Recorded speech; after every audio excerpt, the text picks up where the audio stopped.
Planet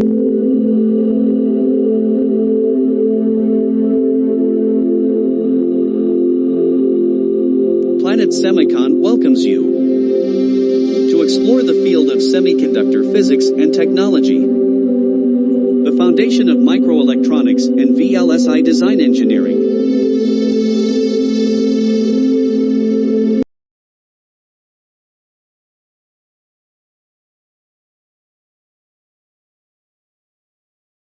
Latches and flip-flops are the basic building blocks, and are popularly used in digital data storage and computation purposes.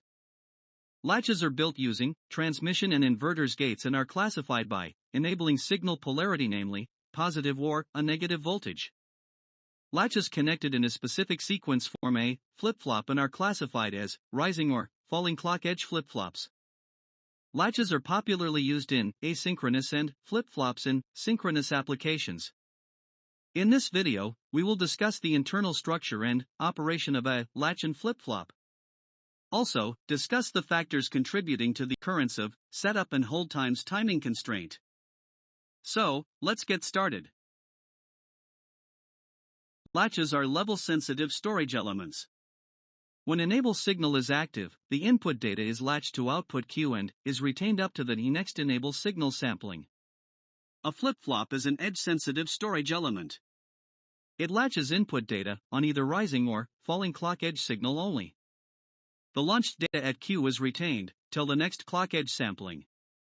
The in and output and the control signal waveforms of latch and flip-flop are shown in the figure.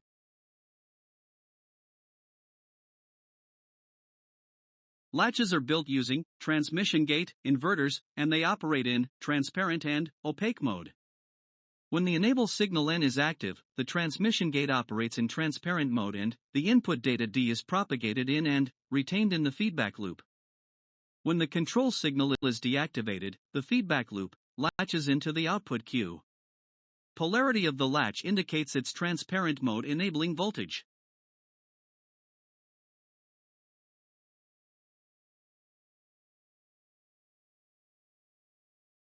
Latches are enabled by voltage signal and flip-flop by clock edge. However, in practice, clock signal name is interchangeably used for both devices' control signal. Latches and flip-flops datasheet specifies electrical and timing parameters of which setup and hold timing are most critical.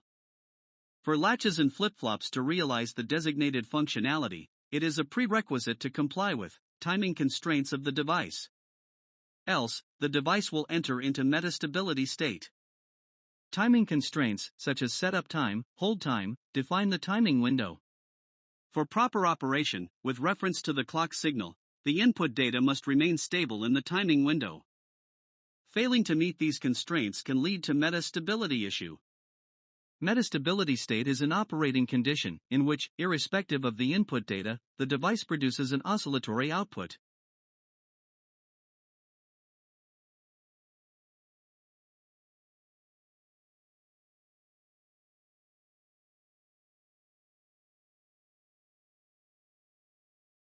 Some of the major timing characteristics of the latch are presented. Before enable signal goes active, the minimum time period during which the input data must remain stable at the input terminal is known as setup time. After the enable signal goes active, the minimum period during which input data must be held stable at the input terminal is known as hold time. Satisfying TS and TH parameters ensures reliable transfer of input data to the output. Enable to output delay is the time taken period between occurrence of active enable signal to the propagate output to Q.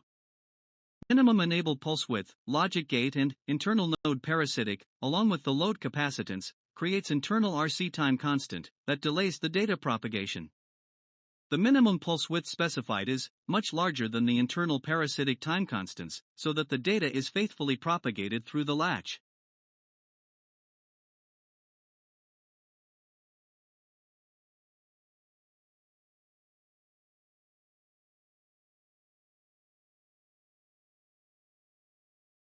A data or a delay latch is a fundamental building block which stores the data and holds it till the next sampling period.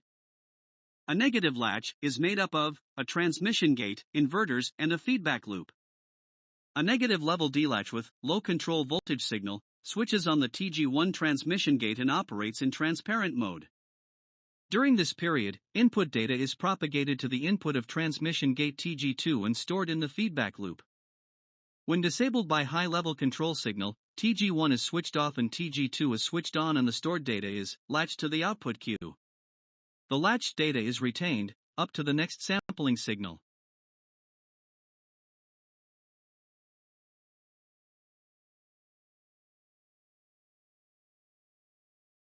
A positive latch, except for the control signal polarity, operates on similar lines of already discussed negative latch.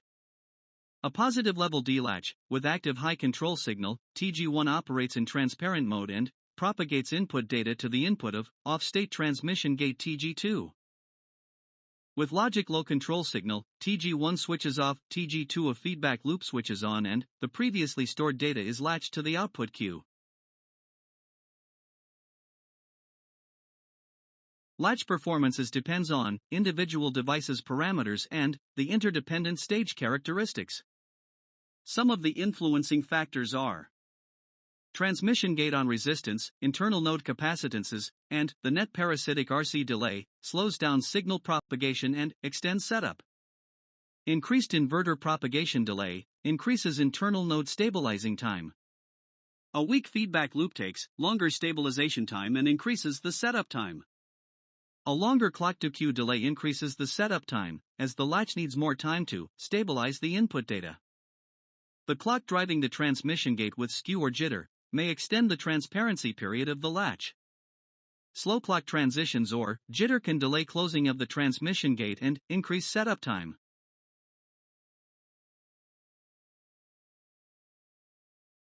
Few major electrical and timing characteristics of a D-latch datasheet is shown in the figure that specify VO low, VO high, VI low and VI high specify voltage swings. TW, the pulse width requirement of the latch. TS and TH, the setup and hold time requirement that represents timing window. Typical output propagation and clock frequency at predefined operating conditions.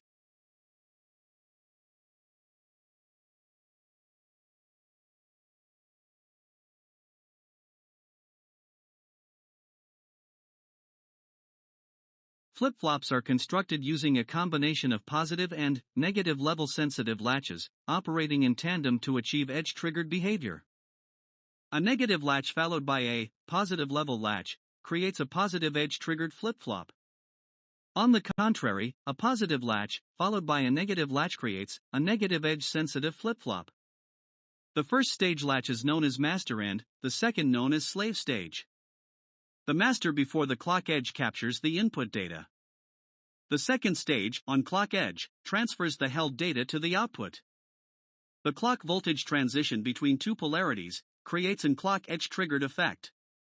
A simple schematic of positive edge triggered flip-flop is shown in the figure.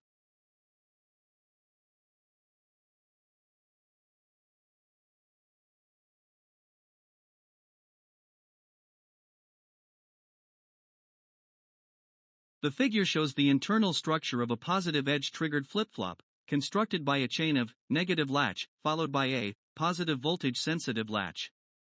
The complementary clock signals ICLK and ICLK bar are used to switching the transmission gate. Any mismatch in the timing of ICLK and ICLK bar can lead to incomplete, incorrect, or delayed switching, impacting performance and increased transmission gate switching turn-off delay.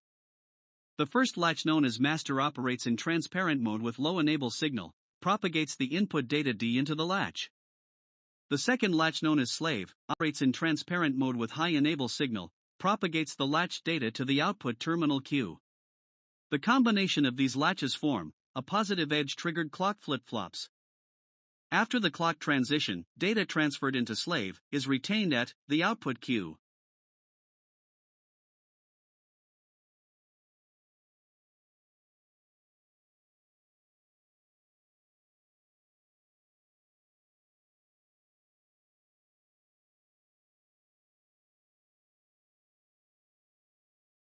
As shown in the figure, before clock transition, transmission gate TG1 is switched on and TG2 is in off state. The input data propagates through input inverter, transmission gate TG1, inverters 1 and 2 and sets up data at input of transmission gate TG2.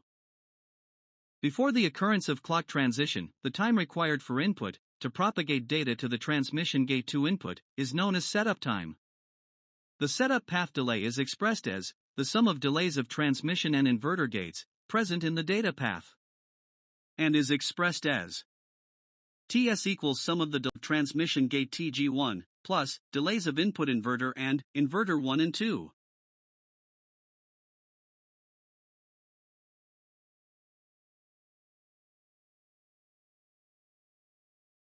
Setup time of a flip-flop depends on master latch propagation delay of transmission gate TG1 and feedback loop inverters 1 and 2. Inverter's drive strength determines the feedback loop response time and improves the setup. It also depends on the jitter and symmetry of complementary clock. Setup time can be optimized by improving clock switching speeds and by minimizing internal nodal parasitics. After the clock transition from 0 to 1, the on-state transmission gate TG1 will start turning off slowly. Transmission gate TG1 is switched off by a complementary clock of parameters like asymmetrical, slow transition, skew, jitter and delayed clock signal, which causes increased TG1 turn-off delay. In addition, MOSFETs on resistance, along with parasitic and load capacitances cause further adds to the delay. So, after the clock transition, the transmission gate takes a finite time period to enter into complete turn-off state. Input data at input of TG1 gate after clock transition has to remain stable till the gate is switched off completely. This input data hold period till the TG1 gate switches off is known as hold time.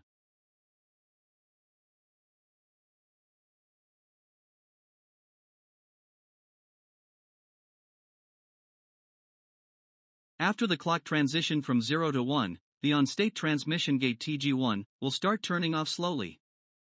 Transmission gate TG1 is switched off by a complementary clock of parameters like asymmetrical, slow transition, skew, jitter and delayed clock signal, which causes increased TG1 turn-off delay. In addition, MOSFETs on resistance, along with parasitic and load capacitances cause further adds to the delay. So, after the clock transition, the transmission gate takes a finite time period to enter into complete turn-off state. Input data at input of TG1 gate after clock transition has to remain stable till the gate is switched off completely. This input data hold period till the TG1 gate switches off is known as hold time.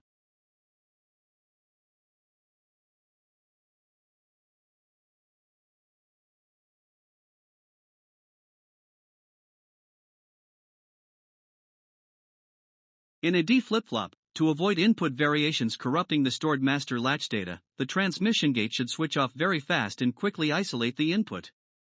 If case of delayed turn-off, new data propagates and corrupt the data stored in the master latch. Factors influencing hold time are transmission gates, turn-off, propagation and clock transition delay. With current technology, transmission gates exhibit fast turn-off time and have very small hold time.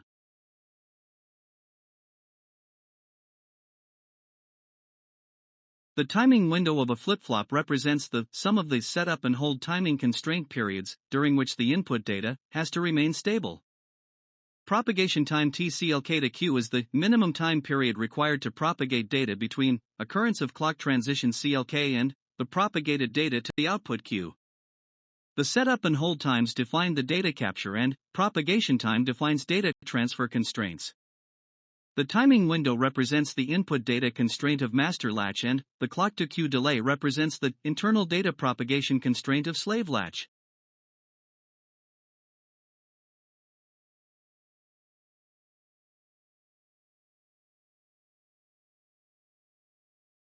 Some of the attributes that influence flip-flop timing characteristics are like inverter drive strength, inverter load capacitance, transmission gate threshold voltage, internal clock skew, clock delay and jitter.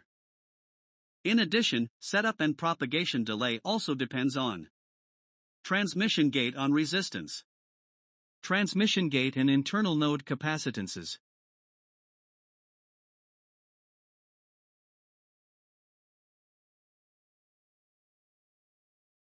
A D flip-flop datasheet presenting some of the major parameters is shown in the figure. Datasheet presenting typical parameters of clock frequency, setup time, hold time, and propagation delay at predefined operating conditions.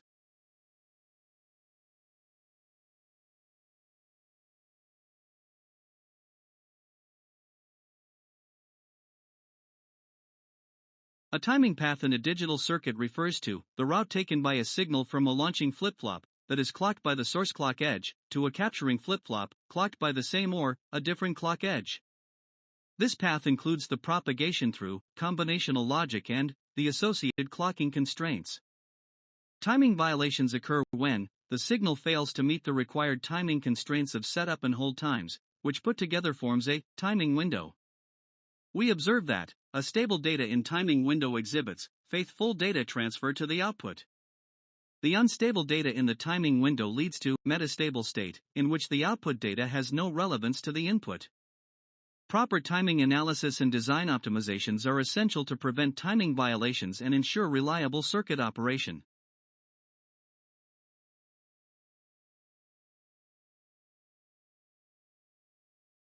Thanks for your time. Hope this video has been helpful in appreciating the latch and flip-flop structure and their operation. Also, the principle behind the occurrence of setup and hold constraints of a flip-flop. Thanking you once again and hope to meet you in upcoming video. Bye for now.